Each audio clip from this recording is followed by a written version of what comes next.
दोस्तों जय हिंद। स्वागत है अपने यूट्यूब चैनल लाइफ स्कूल में। आपको पता है कि यूपी टेट का एग्जाम बहुत जल्दी होने वाला है और उसी एग्जाम को ध्यान में रखते हुए अपने चैनल लाइफ स्कूल पर डेली के daily important topic, important question और वन लाइनर डिस्कस किए जा रहे हैं। ये जो चीज़ें हैं दोस्तों, वो प्राइमरी लेवल में जो पर्यावरण अध्ययन आपसे पूछा जाता है 30 नंबर का, उन सब के लिए है दोस्तों। ये जो है वो एसएसटी का एग्ज़ाम जो लोग देने जा रहे हैं जूनियर में, जिनके पास एसएसटी है, उनके लिए भी ये चीज़ें इंपॉर्टेंट रहेंगी। ठीक है, तो दोनों ही लोग देखें दोस्तों। और जितने भी लोग वनडे एग्जाम की तैयारी कर रहे हैं उनके लिए बहुत इंपॉर्टेंट वीडियो है, तो आप लोग बिल्कुल भी स्किप ना करें। मैं आपको बताना चाहूँगा कि यूपी टेट देने से पहले आप इस वीडियो को और जितनी भी वीडियो आपके सामने बनाई गई हैं उन वीडियो को जरूर देखें दोस्तों। इंपॉर्टेंट वन लाइनर आपको मिलेंगे, बहुत महत्वपूर्ण चीज़ें मिलेंगी वहाँ से। ठीक है, तो दोस्तों एक जो पॉलिटी की जो क्लास है वो आ चुकी है, दूसरी आपके सामने चलेगी अभी। ठीक है, तो आप जल्दी से इस वीडियो को शेयर कर दीजिए और लाइक कर लीजिए, और अगर चैनल पर नए हैं तो चैनल को सब्सक्राइब कर लें, क्योंकि आप लोग ना सब्सक्राइब करते हैं ना लाइक करते हैं। ठीक है, चलिए देखिए, एक वीडियो जो है वो बन चुका है, दूसरा वीडियो पॉलिटी के लिए ये है और बहुत इंपॉर्टेंट है आपके लिए। ठीक है, तो ये बस देखना है आपको, मैं पढ़ता जाऊँगा, आपको आराम से, कुछ नहीं करना है, देखना है। ठीक है, चलिए पॉइंट है हमारा कि भाग 9 पंचायती राज व्यवस्था का वर्णन करता है। मैं ऐसे ही पढ़ता जाऊंगा, आपको बस सुनना है। भाग 9 पंचायती राज व्यवस्था का वर्णन करता है। प्रश्न आपसे ये पूछा जाएगा कि भाग 9 में किसका वर्णन है। भाग 9 में किसका वर्णन है, तो दोस्तों भाग 9 में पंचायती राज व्यवस्था का वर्णन है। और मैं आपको बता दूं, ऐसे करके लिखे आएगा ये रोमन अंक में। ठीक है, तो भाग 9 में किसका वर्णन है, पंचायती राज व्यवस्था का वर्णन है। टेट 2018 में ये क्वेश्चन जो है वो पूछा जा चुका है, तो आप लोग अपने हिसाब से रखना। अगला पॉइंट है, देखिए यहाँ पर जो आपको वन लाइनर मिलेंगे वो या तो किसी परीक्षा में आए हुए होंगे या फिर उनकी आने की संभावना बहुत अधिक होगी। ठीक है, तो इस वजह से एक भी पॉइंट आपको मिस नहीं करना है। अगर आप अच्छे से पेपर देना चाहते हैं तो इस पॉइंटों को लिख लीजिए, क्योंकि मैंने सीधे चैप्टर वाइज ये पॉइंट जो है वो लिए हैं। SCERT और NCERT की किताबों से सारे के सारे पॉइंट इसमें उठा के रख दिए हैं बहुत अच्छे से। ठीक है, अगला पॉइंट है हमारा कि भाग 9 का नगर पालिका को वर्णन करता है। अब देखिए भाग 9 किसका करता है, 9 करता है पंचायती राज व्यवस्था का, और 9 का करता है नगर पालिका का वर्णन।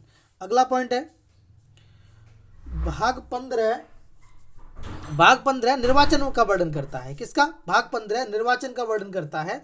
और अगर मैं यहीं पे 18 की बात करूंगा दोस्तों, तो 18 जो है वो आपात उपबंध का वर्णन करता है। आपात उपबंध का वर्णन भाग 18 करता है। ठीक है, भाग 15 निर्वाचन का वर्णन करता है। अगला पॉइंट है, संविधान में हमारे राष्ट्र का उल्लेख किन किन नामों से है ना।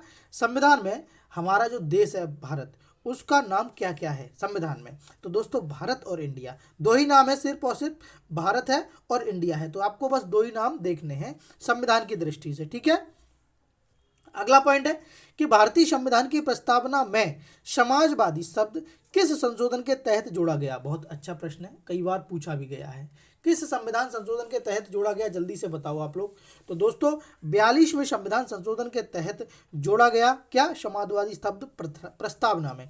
दोस्तों मैं आपको बता दूं, इसी 42वें संविधान संशोधन को मिनी कॉन्स्टिट्यूशन के नाम से भी जाना जाता है ना, छोटे संविधान के नाम से भी जाना जाता है। इस वजह से इसको याद रखना बहुत अच्छे से, मिनी संविधान संशोधन या फिर 42वां संशोधन। ठीक है, समझ गए होंगे, 42वां संशोधन या मिनी संविधान संशोधन। अगला पॉइंट है कि भारतीय संविधान का कौन सा भाग संविधान की आत्मा कहलाता है। भारतीय संविधान का कौन सा भाग, तो दोस्तों उद्देश्य का जो है वो संविधान की आत्मा कहलाती है।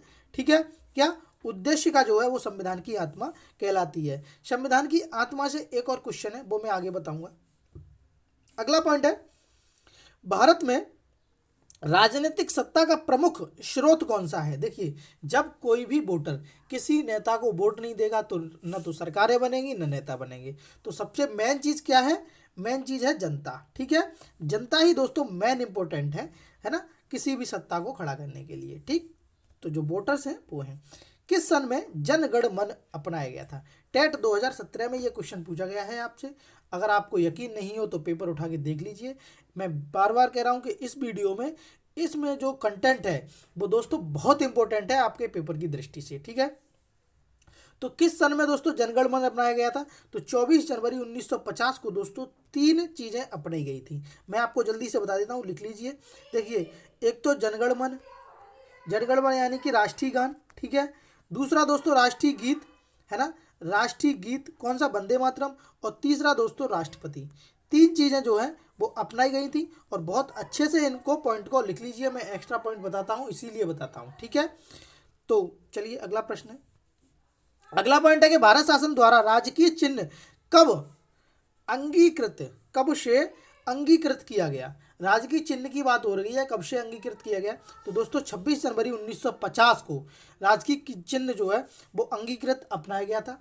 दोस्तों मैं आपको बता दूं, प्रत्येक चिन्ह से एक वीडियो अलग से सेपरेट बना दिया है। अगर आपने नहीं देखा है तो लिंक डिस्क्रिप्शन में है, आप जाके देख लीजिए, बहुत इंपॉर्टेंट है। अगर लिंक में ना मिले तो चैनल की प्लेलिस्ट में जाइए, टेट यूपी टेट के नाम से एक प्लेलिस्ट है, वो सारी की सारी वीडियो देख डालिए, ठीक है। 5-5 10-10 मिनट की वीडियो है, बहुत जल्दी दिख जाएंगे। अगला पॉइंट है, नए राज्य के गठन की शक्ति किसके पास निहित है? यानी कि कौन कर सकता है नए राज्य की गठन की शक्ति? तो दोस्तों संसद के अलावा कोई नहीं कर सकता। पार्लियामेंट जो है वो नए राज्य की गठन की शक्ति कर सकता है। ये बात आपको भी पता होगी, ठीक है। आप मुझे कमेंट बॉक्स में कमेंट करके बताइए कि संसद किन किन चीज़ों से मिलकर बना होता है, ठीक है। चलिए अगला पॉइंट है, भारत में राज्यों का प्रशासन होता है, किसका होता है दोस्तों? जो आपको राष्ट्रपति है वही होता है, ठीक है। अगला पॉइंट है, किस देश में दोहरी नागरिकता का सिद्धांत स्वीकार किया गया है? दोहरी नागरिकता पहले तो आपको पता होगी, ठीक है, और किस देश में किया गया है ये भी आपको पता होना बहुत जरूरी है, ठीक है। तो सुनिए, अमेरिका में, किसमें? अमेरिका में दोस्तों दोहरी नागरिकता का सिद्धांत जो है वो स्वीकार जो है वो किया गया है। देखिए दोहरी नागरिकता क्या है? मान लीजिए आप भारत में रह रहे हैं, ठीक है, आप किस में रह रहे हैं? भारत में रह रहे हैं। और भारत में दोस्तों आप किसी में रह रहे हैं? तमिलनाडु में रह रहे हैं। तो दोस्तों पहले तमिलनाडु की नागरिकता लेनी पड़ेगी आपको, उसके वो पहले भारत की नागरिकता लेनी पड़ेगी, फिर तमिलनाडु की नागरिकता लेनी पड़ेगी, यानी कि केंद्र की अलग और राज्य की अलग। इसी तरीके से दोस्तों अमेरिका में दोहरी नागरिकता जो है वो स्वीकार कर दी गई है। समझ गए होंगे नागरिकता क्या होगी? अलग राज्य की भी लेनी पड़ती है और केंद्र की भी लेनी पड़ती है। अगला पॉइंट है दोस्तों, मूल अधिकारों का संरक्षक कौन होता है? बहुत अच्छा प्रश्न है, आपको बहुत अच्छे से बताना है। मूल अधिकारों का संरक्षक कौन होता है? तो दोस्तों मूल अधिकारों का संरक्षक होता है न्यायपालिका। क्या होता है? न्यायपालिका। देखिए मैंने आपको बताया था पिछली वीडियो में, अगर आपने नहीं देखा तो बहुत डिटेल में समझाया है, देख लीजिए। मैंने बताया था कि आपके पास 6 मूल अधिकार हैं, अगर उनका कोई हनन करता है तो आप जो है वो कोर्ट में जा सकते हैं। किस आर्टिकल के तहत? आर्टिकल 32 के तहत, उपचारात्मक संविधान के तहत, ठीक है। तो आर्टिकल 32 के तहत जो है वो आप कोर्ट में जा सकते हैं दोस्तों, न्यायपालिक। अगर आपका जो संविधान का जो मौलिक अधिकार मूल अधिकार है उनका कोई हनन करता है तो, ठीक है। और इसी आर्टिकल 32 को डॉक्टर भीमराव अंबेडकर ने संविधान की आत्मा कहा है, ठीक है। अगर आपसे ऐसे प्रश्न पूछ लिया जाए कि आर्टिकल 32 को किसने संविधान की आत्मा कहा है, तो डॉक्टर भीमराव अंबेडकर ने, ठीक है। समझ गए होंगे इतनी बात। चलिए आगे चलें। अगला पॉइंट है दोस्तों, अगला पॉइंट है, किस संविधान संशोधन के तहत संपत्ति का मूल अधिकार समाप्त किया गया? बहुत अच्छा प्रश्न है। किस संविधान संशोधन के तहत संपत्ति का जो मूल अधिकार है दोस्तों वो समाप्त किया गया था? तो 44वें संविधान संशोधन के तहत दोस्तों 1978 में इसको समाप्त किया गया था, है ना। 1978 में इसे समाप्त किया गया था। अगला पॉइंट है, भारत का प्रथम नागरिक कौन होता है? आपको सबको पता है भारत का प्रथम नागरिक होता है वो तो राष्ट्रपति होता है। कौन होता है? राष्ट्रपति। और राष्ट्रपति के बारे में दोस्तों आर्टिकल 52 में कुछ दिया हुआ है, आपने नहीं पढ़ा है तो पढ़ लीजिए। और मैं आर्टिकल 61 भी बता चुका हूँ कि आर्टिकल 61 बहुत पूछा जाता है, जो कि राष्ट्रपति पर महाभियोग लाने के लिए आता है, ठीक है। अगला पॉइंट है दोस्तों कि राष्ट्रपति अपना त्यागपत्र किसे दे सकता है? राष्ट्रपति अपना त्यागपत्र किसे दे सकता है? तो उपराष्ट्रपति को। किसको? उपराष्ट्रपति को राष्ट्रपति अपना त्यागपत्र जो है वो दे सकता है। अगला है, राष्ट्रपति पर महाभियोग का आरोप संसद के किस सदन द्वारा लगाया जा सकता है? तो संसद के किसी भी सदन द्वारा दोस्तों राष्ट्रपति पर महाभियोग का जो आरोप है वो लगाया जा सकता है। संसद के दो सदन होते हैं दोस्तों, एक तो राज्यसभा होती है और एक लोकसभा होती है। संसद दोस्तों 3 चीज़ों से मिलकर बना होता है, राज्यसभा, लोकसभा और राष्ट्रपति से मिलकर, ठीक है।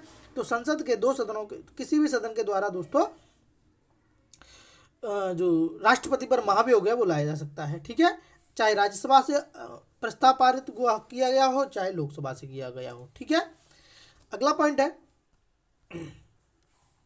भारत के न्यायवादी किसे नियुक्त किया जा सकता है, कैसे नियुक्त किया जा सकता है? भारत का न्यायवादी किसके द्वारा नियुक्त किया जा सकता है, आप बताइए। भारत का न्यायवादी किसके द्वारा नियुक्त किया जा सकता है? तो दोस्तों राष्ट्रपति द्वारा। किसके द्वारा? राष्ट्रपति द्वारा नियुक्त किया जा सकता है। अगला पॉइंट है, भारत का महालेखा परीक्षक किसके द्वारा नियुक्त किया जा सकता है? ये भी राष्ट्रपति के द्वारा नियुक्त किया जा सकता है। भारत का महालेखा परीक्षक जो है वो किसके द्वारा नियुक्त किया जा सकता है? तो दोस्तों वो भी राष्ट्रपति के द्वारा नियुक्त किया जा सकता है। लोकसभा का नेता कौन होता है? प्रधानमंत्री, ऑलमोस्ट आपको पता होगा। अगला पॉइंट है, लोकसभा अध्यक्ष अपना त्यागपत्र किसको देता है? तो लोकसभा अध्यक्ष जो है दोस्तों वो अपना त्यागपत्र उपाध्यक्ष को देता है। लोकसभा उपाध्यक्ष को देता है अपना त्यागपत्र, ठीक है। लोकसभा अध्यक्ष, हाल ही में लोकसभा अध्यक्ष जो है कौन है? ओम बिरला है। पहले कौन थे? जीवी मावलंकर थे, आपको पता होगा। अगला पॉइंट है, राज्यसभा को भंग करने का अधिकार किसे है? दोस्तों राज्यसभा को भंग करने का अधिकार किसी को भी नहीं है। कोई भी राज्यसभा को भंग नहीं कर सकता, ये बात आपको अच्छे से पता होगी, ठीक है। राज्यसभा को कोई भी भंग नहीं कर सकता। अगला पॉइंट है, राज्यसभा जो है वो एक स्थायी सदन है, ये बात आपको पता होगी। लोकसभा के प्रथम अध्यक्ष कौन थे? मैंने बताया था आपको, लोकसभा के प्रथम अध्यक्ष कौन थे, बताओ। तो दोस्तों लोकसभा के प्रथम अध्यक्ष थे जीवी मावलंकर। कौन थे? जीवी मावलंकर, ठीक है। राज्यसभा के गणेश वासुदेव मावलंकर, है ना। 13 मई 1952 में इनकी जो नियुक्ति है वो हुई थी। तो दोस्तों आपको पता होगा कि लोकसभा के प्रथम अध्यक्ष पूछे जाते हैं कई बार, तो जीवी मावलंकर, ठीक है। अगला पॉइंट है दोस्तों, संसद के दोनों सदनों को कौन बुला सकता है? तो दोस्तों संसद के दोनों सदनों को बुला सकता है राष्ट्रपति। अब यहाँ पर दो क्वेश्चन आते हैं, बहुत ट्विस्ट वाला क्वेश्चन है, मैं आपको बता दूं। यहाँ पर देखिए, संसद के दोनों सदनों को कौन बुला सकता है? तो दोस्तों राष्ट्रपति बुला सकता है, लेकिन इसकी अध्यक्षता कौन करेगा? तो लोकसभा अध्यक्ष ही करेगा। अगर आपसे ये पूछा जाए, बहुत अच्छे से ध्यान रखना है इस बात को, ठीक है। अगर आपसे ये पूछा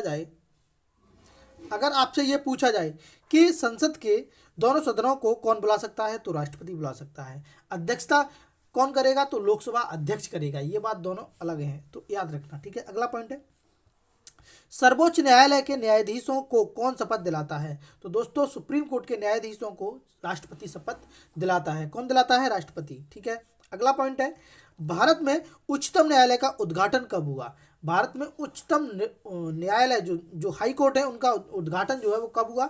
तो दोस्तों 28 जनवरी 1950 को हुआ था। उद्घाटन कब हुआ? 28 जनवरी 1950 को हुआ था। अगर यहीं पर आपसे गठन पूछ लिया जाए कि गठन कब हुआ, तो 26 जनवरी